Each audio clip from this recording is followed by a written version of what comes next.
19:09 de la vesprada, les 7:10 pràcticament, continuem en A Punt Directe, recta final, i està així ja amb mi Yuri Aguilar. Bona vesprada, Yuri. Què tal, Carol? Bona vesprada. Anem a desmuntar la història, va, o anem a... Un poquetet. Bueno, avui la muntem, perquè per a muntar un castell fan falta bones cames, normalment. Anem a fer un repàs per a alguns castells de la Comunitat Valenciana. Un repasset. Dels més importants, o quina tria has fet? Anem a contar històries curioses. Històries curioses que tenen que veure amb castells o que tenen el castell com a transfons. Anem a agafar el nostre DeLorean i ens anem a anar en primer lloc a l'Alt Millars castellonenc, ens anem a anar al castell de la Mola del Bou Negre, que està entre Argelita i Ludiente. És un castell del qual queda poca cosa, queden apenes un parell, ahir ho estem veient, apenes un parell de paretons, alguna base d'una torrassa, és un castell àrab. Està molt alt, no? A 800 metres. És un castell que no és fàcil arribar ahir, de fet pràcticament no queda ningú camí, hi ha que accedir a peu, els visitants que vulguin anar a veure-lo. Per això potser no està un poquet més abandonat, o què? Sí, cal dir que molts castells de la comunitat han quedat durant els segles abandonats i que molts d'ells ja no són objecte de recuperació, però este té una història ben curiosa. A pesar de tindre aquest enclau tan complicat, no a 800 metres, en un poble molt complicat d'accedir, Jaume I, quan conquesta el Regne de València, quan conquesta la Comunitat Valenciana, s'apropa a aquest castell i tracta de conquerir-lo.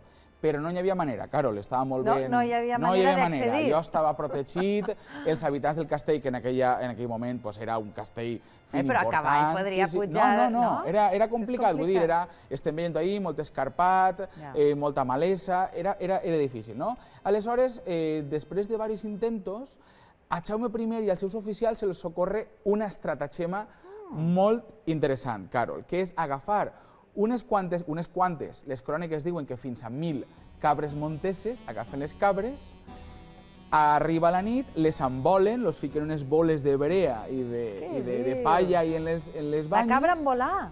Cabra en volar, no bou envolat, cabra en volar. I quan arriba la nit, prenen foc a aquestes boles i solten les cabres cap a dalt del castell. Clar, des del castell, quan veuen les cabres ahir... Pensaria que seria un exèrcit. Un exèrcit. Després, quan van veure des de dalt, imagina't, de nit, les cabres ahir en les boles, clar, imagina't, 1.000 cabres per 2 boles, cada cabra són 2.000 boletes ahir.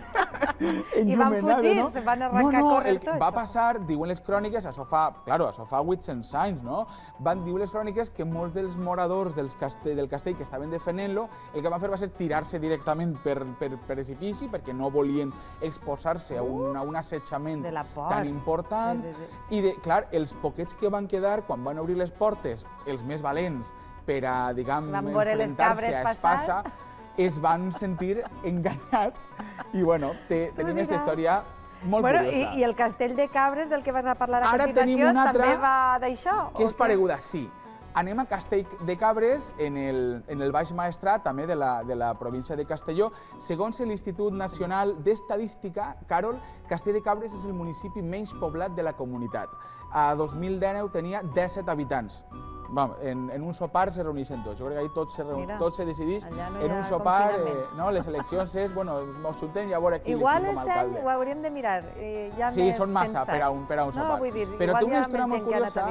L'origen del nom de Castell de Cabres és un origen molt paregut a la història del castell de la Mola del Bou Negre. Però així les cabres les van gastar els que defenien el castell.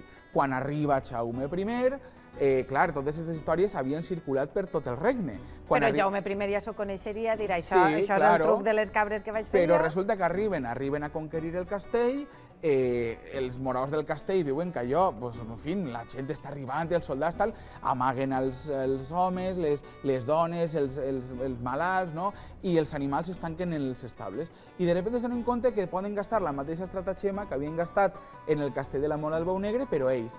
I agafen els animals, els embolen. A més de cabres, bous, ovelles, els posen una espècie de vares i tal, les embolen i fan que estiguen per ahir pel castell pegant voltetes. Clar, des de baix, Jaume I i els oficials van veure que allí hi havia massa gent.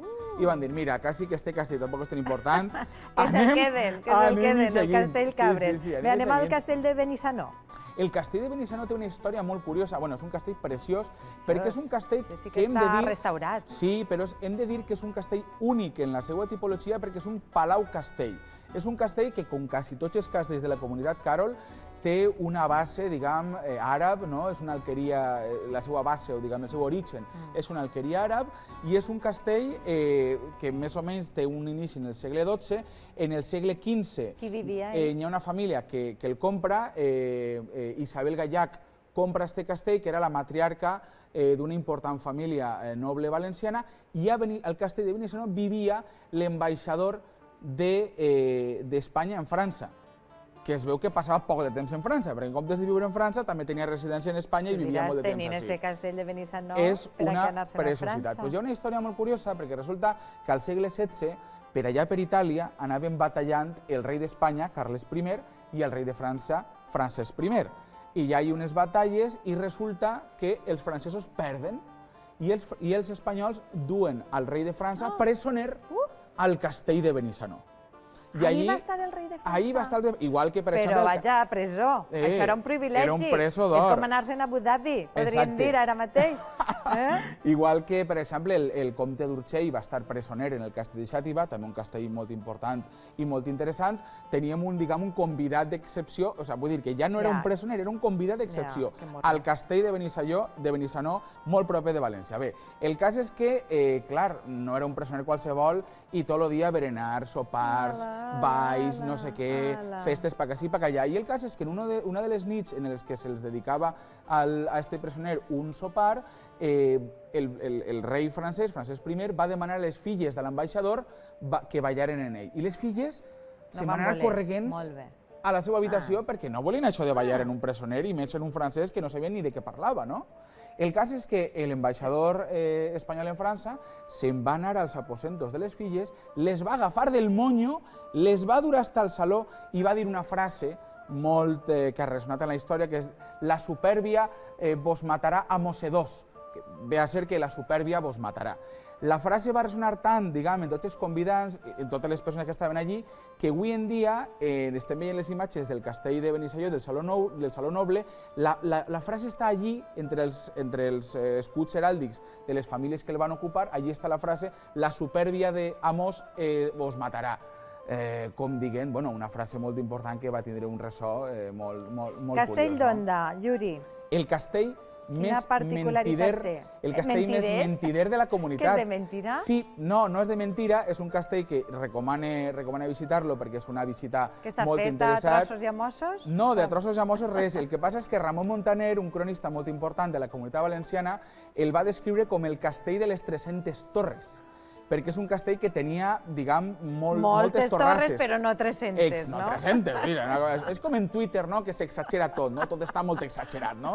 Aleshores, què passava? Que era un castell que, clar, dominava tota la comarca, es veia des de moltes poblacions i tenia moltes torrasses i moltes torres, no? I hi ha un cronista que va dir, no, el castell té més torres que dies té l'any, no? És una llicència poètica que ha arribat a estar ara... Unes 300 en tindrà, no? Torre amunt, torre avall, no? En tenia 300, no? I no en té 300, en té moltes menys, no? Acabem amb el castell de Villena, Yuri. El castell de Villena no és que hagi tingut una història concreta en particular, però jo crec que és el vaixell insígnia de la ruta dels castells del Vinalopó. És espectacular, vull dir, jo recomano, és la visita ideal per a un dissabte, per a un diumenge pel matí, el tresor de Villena, que el teniu també al museu... Hi ha una ruta dels castells? Clar, la ruta del castell del Vinalopó, que està a Biar, està a Elda, està a Petrer, està a Sacs, vull dir, hi ha un fum, però Villena, el castell de la Talaia o castell de Villena, és un castell que està molt ben conservat, a pesar de que als anys 70 va quedar abandonat. La veritat és que el poble a poc anà recuperant-lo i avui en dia resulta un dels castells millor conservats de tota la ruta dels castells del Vinalopó. És un castell que té intactes moltes de les parts originals. Com sempre, tots els castells de la comunitat són castells que s'originen a una alqueria o a una construcció àrab, i este castell, el bo és que podem anar veient totes les aportacions que han fet en les diferents èpoques. I és accessible, és fàcil de pujar, fàcil de visitar. M'estranya, Yuri, sent jo qui soc, i havent vingut Andreu Valor, que després ens cantarà una cançó, que som de Cocentaina, no hagis destacat el nostre castell. Però t'ho perdonarem. N'hi ha tants, Carol, que perdonarem. Gràcies, Yuri Aguilar, fins la setmana que ve. Fins la setmana que ve. Ferran Cano, fes-ho rapidet, que ja tinc així el meu paisà, Andreu Valor, i volem acabar amb musiqueta, va.